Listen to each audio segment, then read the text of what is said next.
Hello everyone and welcome to this video of our Python tutorial series.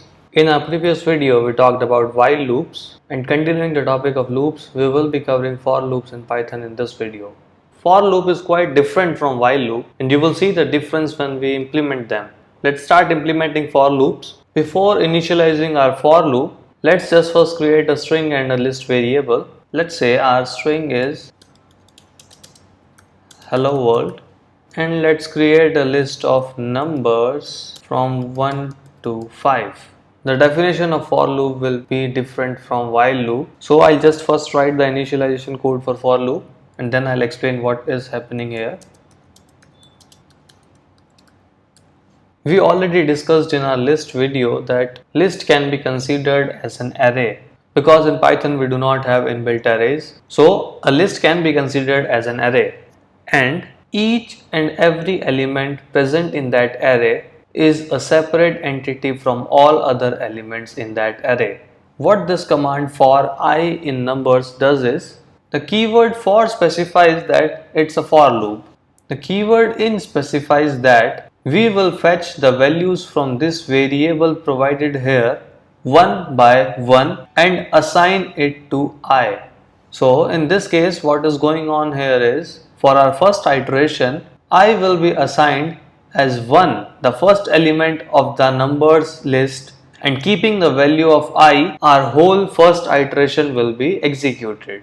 Let's just say I am printing I here. For our first iteration, the value of I will be 1, and when the whole code is executed for that iteration, the in operator will assign the next value present in the list to I, which is in this case 2. The whole commands will be executed which are described within this block of code in front of for loop will be executed keeping in mind the value of I as 2. So if I just try to run this code, my expected output is that I will get 1, 2, 3, 4, 5 because the elements will be fetched one by one until all the elements are fetched. So my expected output is 1, 2, 3, 4, 5 and I got 1, 2, 3, 4, 5 as output.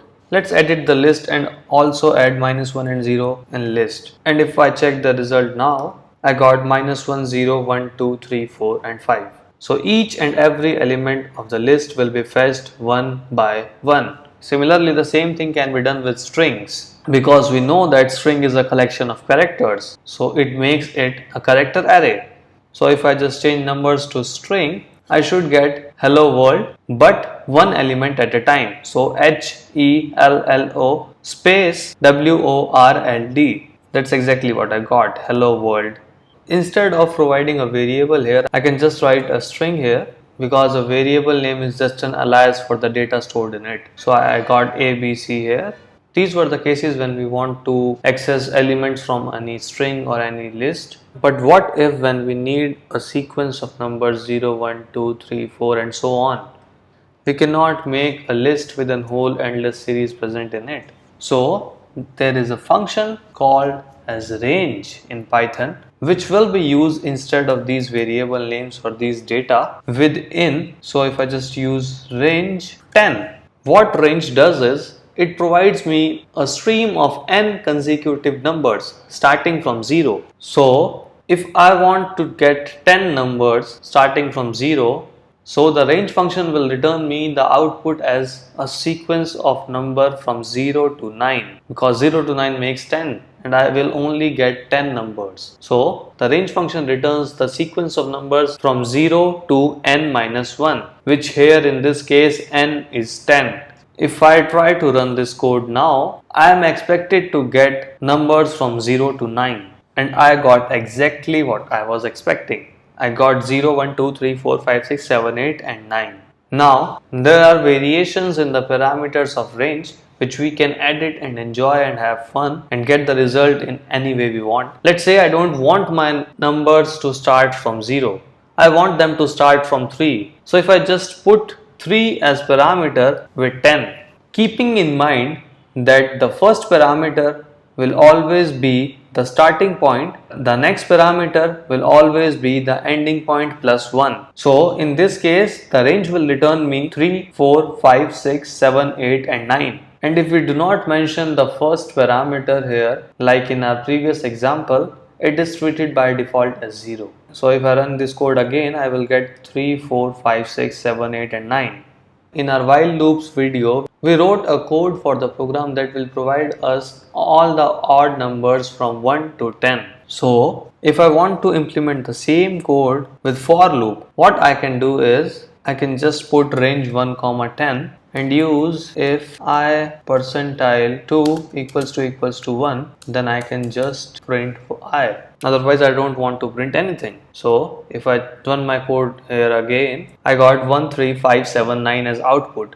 But we have not used our range function to the full extent. There is another parameter in range function which defines the step size. And if you remember the slicing video, how step size works, and the step size works in the same way in range as they worked in the slicing. So if you have not watched that video, I recommend you to watch that video. In short, what step size does it skips some elements in between and it jumps the position. So if I have written a step size 2 with starting 1 and ending 10, what I will get if I just print 1 and remove this if statement. So if I just run the code again, I got 1, 3, 5, 7, 9 without my if command. That is pretty much how range works. Now let's complicate our things with for loop at a whole new level for a starter. And this example would be great because we will be reviewing what we have already done in our previous videos. We will be using some functions from our starter videos. The task in hand is, we want to print all the possible outcomes when we throw two die together. We know a dice contains 6 faces marked from 1 to 6. If we throw two die together, the number of possible outcomes are 36, that is 6 to the power 2. Because for each number in dice 1 there will be 6 possible combinations, because dice 2 can show 6 different faces even if we fix the face of dice 1. The output would be like 1, 1, 1, 2, 1, 3 and 6, 4, 6, 5, 6, 5, 6, 6. Now I will just comment this line here. What are comments? Whenever we write some code and we don't want compiler to execute it, whenever we write some code and we want the compiler to ignore it so that it won't get executed, this is just for our reference, we mark them as comment. And to mark them as comment, we can just put hash, the pound sign in front of the line. And if we want a particular block of code or multiple lines command, we can just use triple inverted commas. It doesn't matter if they are single inverted comma or double inverted comma.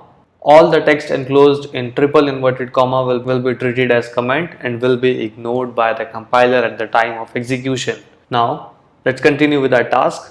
I know that I have 6 faces marked from 1 to 6 in my dice. So let's first start with for I in range. I know 1, 7 because I want numbers from 1 to 6. And I know that each particular number in the dice 1 will have 6 possible combinations because of the 6 possible numbers in my dice 2. So I have to use a nested loop just like we used nested if for j in range 1, 7.